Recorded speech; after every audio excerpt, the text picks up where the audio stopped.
Hello दोस्तों, स्वागत है आप सभी का ऑनलाइन स्टडी यूके में। ऑनलाइन स्टडी यूके में आज बात करेंगे हम उत्तराखंड का ऐतिहासिक अध्ययन। उत्तराखंड के बारे में सारी वीडियो बनाई जाएंगी हिंदी की, और पूर्ण सिलेबस कराया जाएगा उत्तराखंड पीसीएस लेवल का।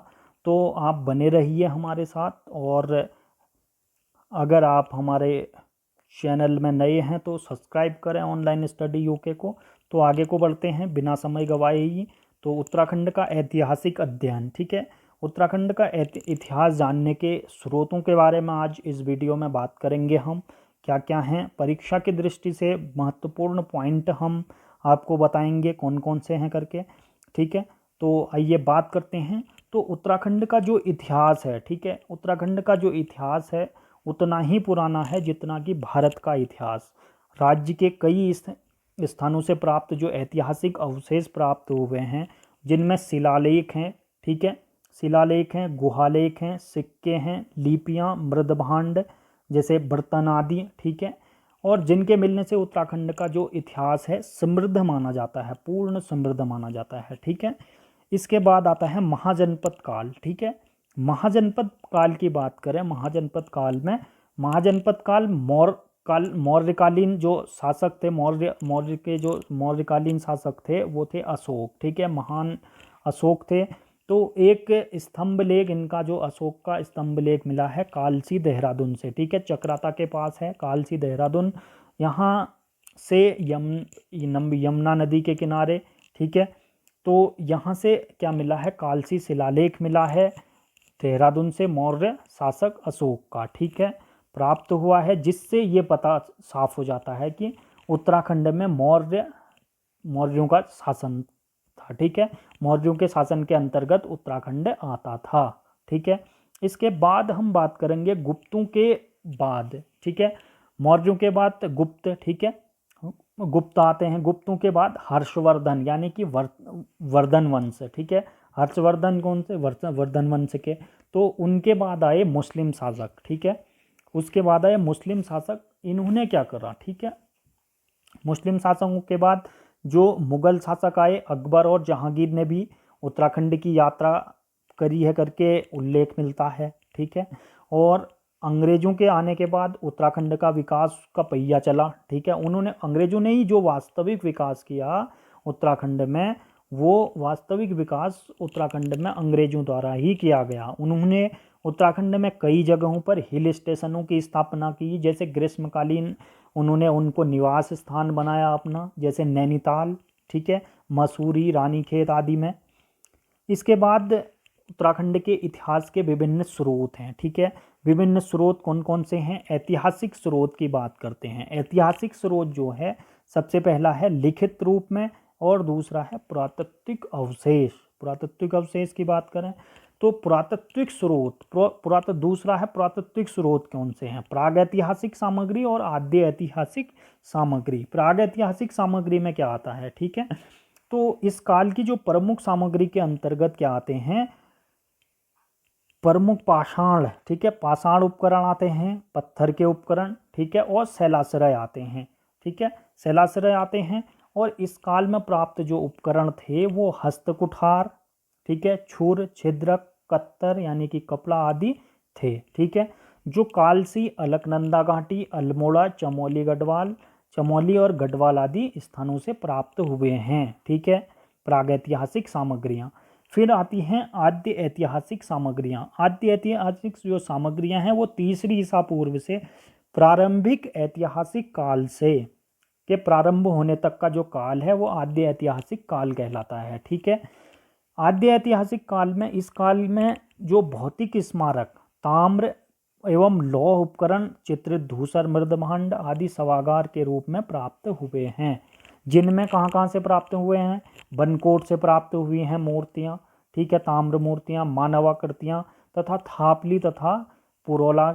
उत्तरकाशी से चित्रित जो धूसर मृदभांड यानी कि चित्र बने हुए मिट्टी के बर्तन आदि मिले हैं, ठीक है। तो आद्य ऐतिहासिक काल की बात होगी।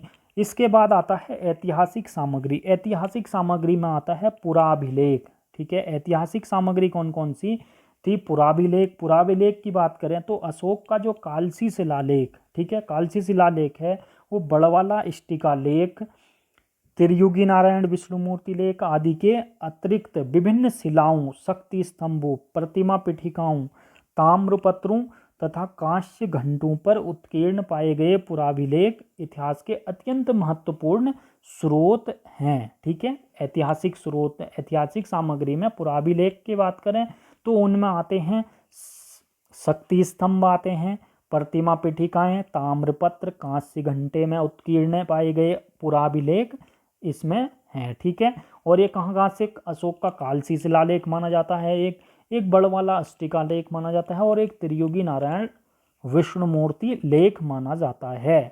ठीक है, पुराभिलेख में आएंगे। तो फिर इसके बाद आता है मूर्ति पीठिका व त्रिशूल लेख।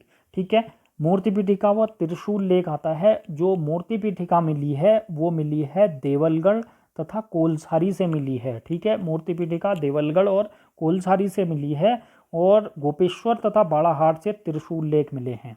त्रिशूल लेख जो मिला है गोपेश्वर और बाड़ाहाट से मिले हैं। गोपेश्वर चमोली में है, बाड़ाहाट उत्तरकाशी में है।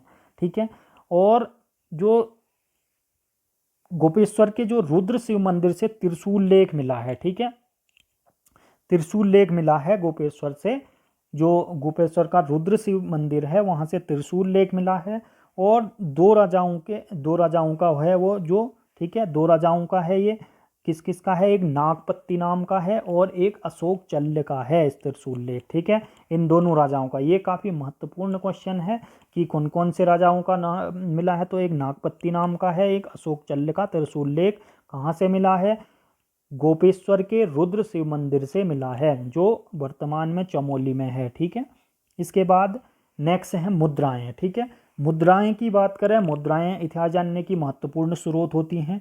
तो कुलिंद एवं योधेयों की जो रजत व ताम्र मुद्राएं तथा खटीमा, काशीपुर, मोरध्वज से प्राप्त होने वाली जो कुषाणकालीन मुद्राएं एवं पवार जो राजवंश है, ठीक है, लखनदेव, फतेहपति शाह आदि की जो मुद्राएं हैं वो भी इतिहास जानने में काफ़ी सहायक हैं। पवार राजवंश के इनकी जो इन्होंने जो मुद्राएं जारी करी थी उनके मुद्राओं से भी इतिहास जानने में काफ़ी सहायता मिलती है उत्तराखंड के इतिहास जानने में।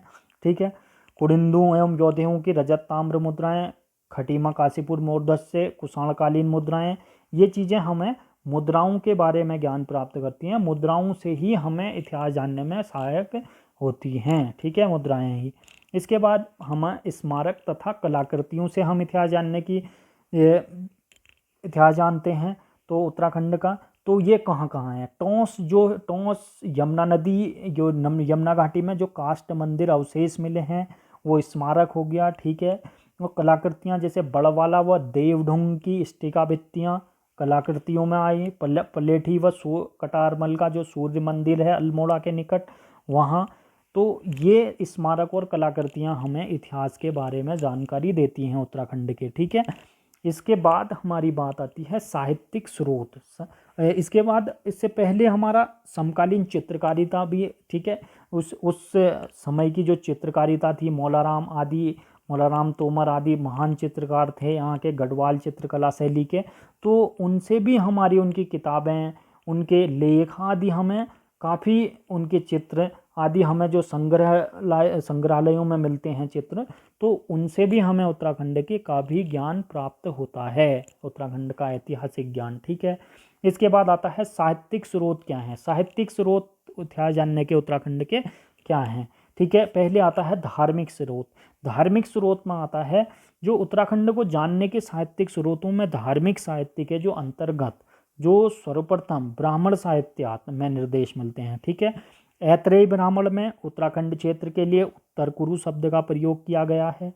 विद्वानों का एक वर्ग इस प्रदेश को सप्त सिंधु प्रदेश मानता है। ठीक है, जिसका वर्णन इतिहास में है, और वर्तमान अलकनंदा को ही सरस्वती नदी माना जाता है, क्योंकि अलकनंदा का शीर्ष जो धारा है, आज भी जो अलकनंदा की शीर्ष जो धारा है वो कहाँ मानी गई है, वो सरस्वती ही कहलाती है। ठीक है, चमोली में है।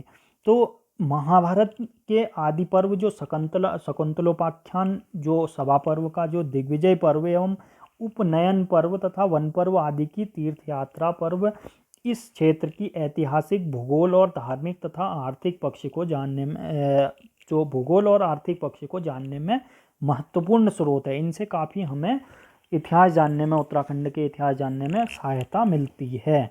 ठीक है, इसके बाद आती है धर्मनिरपेक्ष साहित्य। ठीक है, धर्मनिरपेक्ष साहित्य की बात करें तो पाणिनि के अष्टाध्यायी में 5वीं सदी ईसा पूर्व में विद्यमान हिमालय जनपदों का उल्लेख मिलता है। ठीक है, तो ऐसा आ सकता है कि परीक्षा में किन में हिमालय जनपदों का उल्लेख मिलता है, तो पाणिनि के अष्टाध्यायी में 5वीं सदी में, ठीक है, ईसा 5वीं सदी ईसा पूर्व में पाणिनि के अष्टाध्यायी में मिलता है हमारे हिमालय जनपदों का उल्लेख। ठीक है, फिर आती है बात महाकवि कालिदास की अभिज्ञान शाकुंतलम एवं मेघदूत से गुप्त युगीन जो गणदेश, उत्तराखंड का भाग, गणदेश किसे कहा जाता है, उत्तराखंड का भाग, की जानकारी मिलती है।